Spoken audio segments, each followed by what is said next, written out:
This won't clip onto this without it looking awkward, so I'm going to gently hold it. So a little bit ago, we learned how to do an ENG, which is how you write things for news stories and stuff. It was, I don't like ENGs. That's what I learned this class. Essentially, you have like a piece of paper and it's like split into two, and one side has what the video is going to be, and on the other side is where the audio that matches that video is going to be. Like it could be like, oh, Vicky is drawing, and it's like music to go with that, or sound of pencil scratching, or like training video, sounds of training. And I don't like it because I don't have a program that'll allow me to have it have it and like have it well. But we also, this is how we learned to do, like, if say we were hired to do news stories, this is how we learned how that would be set up. We learned about like the lower thirds of like having your name like appear, I don't know which way because sometimes it records backwards, have it essentially be in one of these bottom two corners that'll have your name and like the title of what you do. I did a video on how D&D helps people with social anxiety, and you can skip to this time frame if you just want to watch that part of the video. I really don't care. This is just me explaining how I did it. If I look angry in the video or like slightly pissed off, that's because I was really tired and I couldn't get my lines down. So I kept repeating myself over and over again. And with my dyslexia and being tired doesn't pair well. So I would just, like, I'd be like, Dungeons and Dragons is, Dungeons and Dragons, like, I kept doing that. If you guys want a blooper video of this, I could totally, like, figure that out, because all the bloopers is just me trying to talk. I interviewed two very different people, might I add. I interviewed my friend Emily because I knew that she already did, like, she was already pretty social and she's very good at keeping a conversation, like, already. That's like one of the first things that I love learning about her, that like she just like, she's very charismatic. And then I also, this next part's gonna sound mean, and then I also interviewed my boyfriend, and that sounds mean. I realize that sounds mean. Like I say about myself as well, he's very socially awkward. And there's nothing wrong with that, being socially awkward. It's just a thing that some of us have. But he did say that he learned that, like, with D&D, he's able to hold conversations better than he did before. I also fully believe that the panorama that we all went through 2020 kind of like ruined some social aspects for us. It's just, we didn't get to go out. Some of us like didn't get to like make new friends, and if they did, they were usually all online. And making online friends is a lot easier than making in-person friends.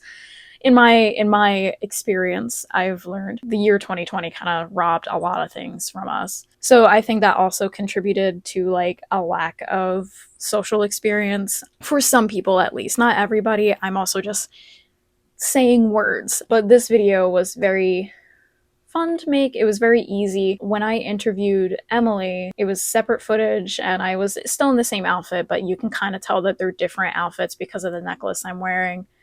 With Emily, though, I recorded this through Discord, through OBS, and my OBS hates me so much for no reason. I have it set to the correct frame rate that it's supposed to do and everything. I don't exactly have streaming friends on this side of the world to just come over and help me. I don't have access to that because I'm very much like a sit down next to me and like do it so I can learn through your eyes kind of person. Visual learner is what people would call it. Trying to figure out OBS through like video chat or like texting is not easy, because I could say like, yes, it's set up like this, but it's not helping me, and somebody might not be able to know how to explain it to me without being right here.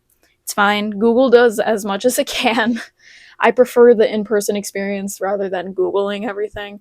That's just me. So my OBS essentially hates me. And plus my computer's super old. That's why I'm trying to get like an actual gaming computer so I can possibly record games. But life always throws a curveball, so have not been able to get said thing yet because life. So Emily's footage became very glitched.